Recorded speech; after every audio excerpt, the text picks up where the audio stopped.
What's the darkest secret you learned completely by accident? My grandfather was interned by the Russians for 4 years in World War II, leaving my grandmother alone with my dad and uncle as preteens. She got pregnant and had a little girl. When Grandpa came home, he made her give away the child to her sister to grow up there. My dad only remembered that they had a baby living with them for a while. No contact later in life. Wild family lore. I did a DNA test and discovered my granddad's father wasn't the man who married his mum when she was 7 months pregnant, in 1915. His actual father was the best friend of her brother, and they were all sent to World War I from New Zealand before my grandfather was born. His actual father came back from World War I, but as far as I know, never had anything to do with my grandfather. Growing up, my grandpa asked me to help him do some filing in his home office. I agreed.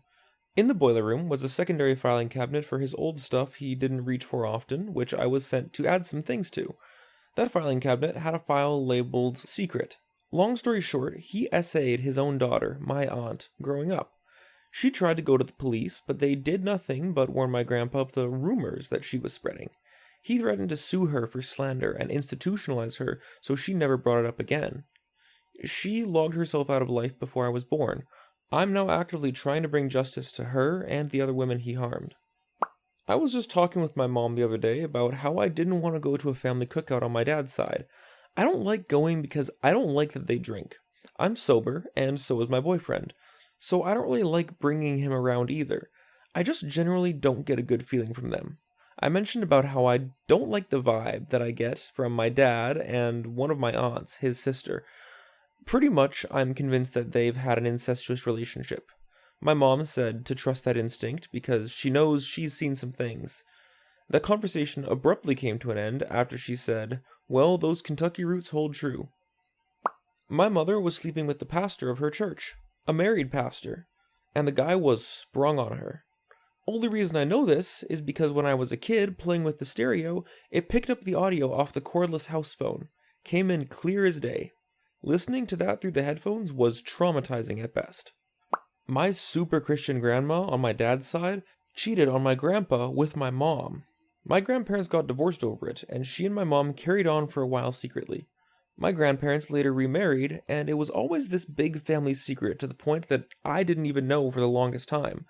After I found out, it was so hard to keep quiet when she had the nerve to badmouth gay people. I eventually told her 18-year-old adopted son when he was agonizing about coming out of the closet.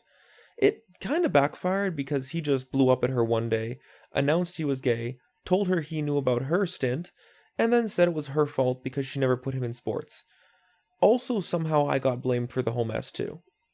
When I was in high school, I didn't have my own computer. I occasionally had to use my stepdad's laptop. I didn't know what compelled me to, but one time I checked his history, and he was looking at some pretty awkward listings on Craigslist. Back when more spicy stuff was allowed there. He was looking at mostly bisexual, gay, and some cuck-type content. Of course, I'll never know if he responded to those posts or just looked at them, but I just wish I never saw it. He and my mom are long divorced now, so at this point it's completely pointless to tell anyone, ever. Came home after a night out and mentioned to my mom that I was taking a girl out the next night. Was planning on a romantic meal and some late-night fun. Mom looked at me and said, "You cannot see this girl, as she is your half-sister." Turns out, this girl's mum is the reason my mom and dad divorced. I was taking a Greyhound bus, and I got bored, so on one of the stops, I was chit-chatting with some of the people, making bus friends. This dude snuck a bottle of whiskey on, and I had definitely slammed 2 twisted teas before getting on myself. So when I saw he had a bottle and an empty seat next to him, we got to secretly drinking and having fun and just shooting the shit. Then he got real drunk, and I'm pretty sure he admitted to murdering someone down south, and that was why he was on the bus.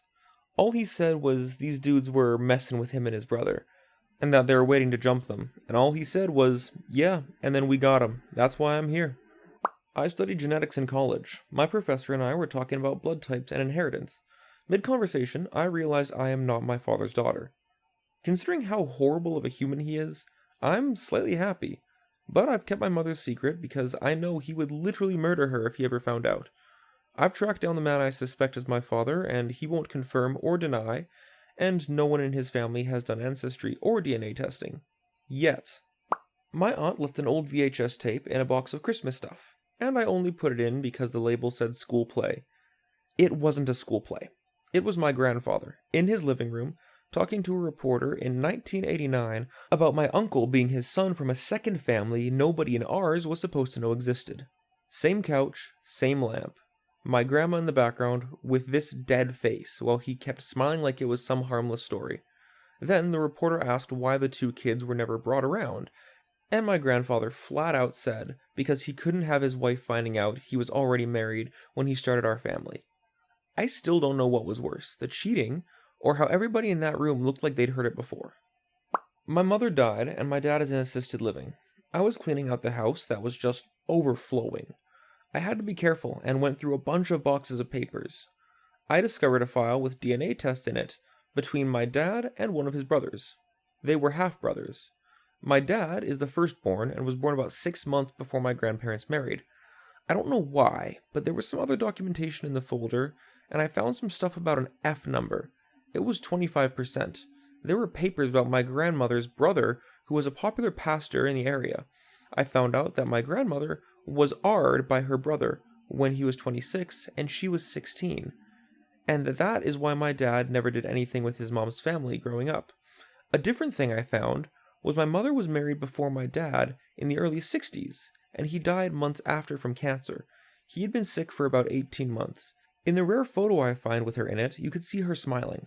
But I do know that at the end of her life, she was very angry about everything in her life not living up to what she wanted, even me. One of her last things she said to me was that she wished she had a daughter. I'm an only child, and she told me that when she moved into the assisted living facility. Looking back though, a lot clicked. She never came to my events except for band. I couldn't find pictures with smiles like she had in 1963.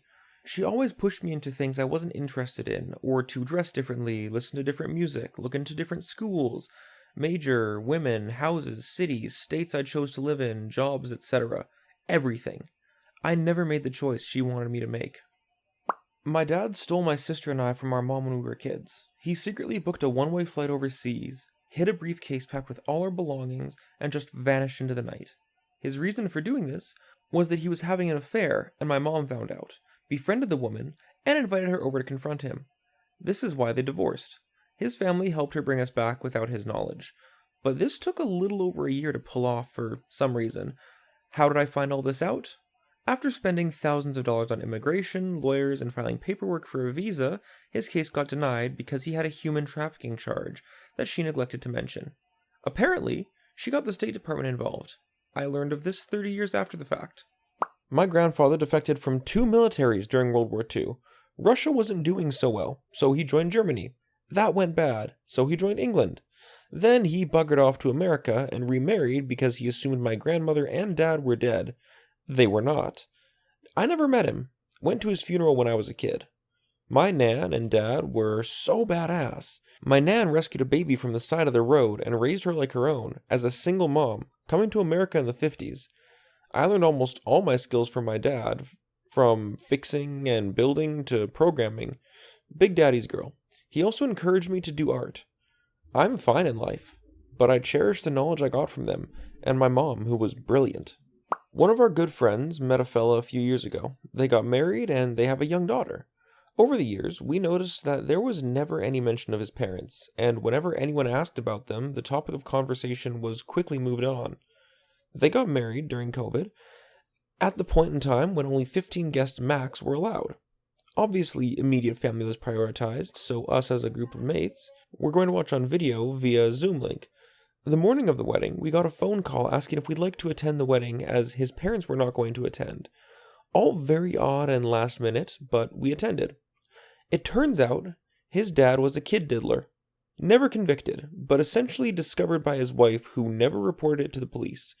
They live entirely different lives under the same roof, but due to the cost of living, they are unable to afford to physically move away from each other and separate. Since the birth of our friend's daughter, understandably, there has been no contact with that pair of grandparents. As a kid, my mom was super overprotective, so much so that she wouldn't even let me play in our own garden. It was suffocating. She wasn't a well woman in general. During one of her hospital stays, a nurse had accidentally overdosed her on painkillers. Thankfully, she was fine, but my dad was reading them the riot act, and I was left alone with her.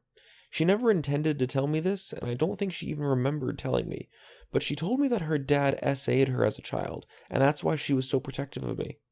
She passed away when I was 12, but as I grew older, a lot of things began making sense. Like her books. She loved reading, but Jesus, all her books were depressing stories of child abuse, like A Boy Called It. I never understood why she read those books, but now I get it. She was looking for community, or perhaps to see how these people survived their childhood and coped into adulthood. Then there was her family. My entire life, ever since I was small, there was a family joke that your mom's a liar. It didn't feel like a joke, though. It made her visibly uncomfortable, and nobody ever expanded on their comments. I see now that the lie she told was about her father. It made me resent that entire side of the family. She braved it and told on that bastard, and everyone turned on her. The worst part? She only spoke up because she thought he was doing the same to her twin sister. She spoke up to protect her siblings, and every single one of them turned on her. Not just then, but for her entire life. Even to the point where they would tell a 4-year-old, me, that his mother was a liar. My mom buggered off at 16 and found work in a different country. She only came home after her dad was long gone and buried. She had debilitating anxiety that ruled her life. I never told anyone that I knew about her story, not even my dad. I don't speak to that side of the family now. I pretend they don't exist. They were scumbags before I knew what I know. This was just the nail in the coffin. Was never close with my father. Before my first marriage, I asked him not to bring his current wife. He had cheated on my mom with her, and she was beautiful and didn't have to raise 5 kids as a single mom. He said that he wouldn't be able to come if his wife wasn't invited. It was hard, but I couldn't let my mom be exposed to such a slap in the face. Over 10 years after he died, I was curious about his obituary. He was a prominent person in his community. It was the middle of the night, and I started looking online for it. Found it, and that's how I found out he had disowned me. So guys, that's it for today. I hope you all enjoyed this video. I'm ReddList. I hope you have a great rest of your day. Take care of yourselves, and I will see you next time.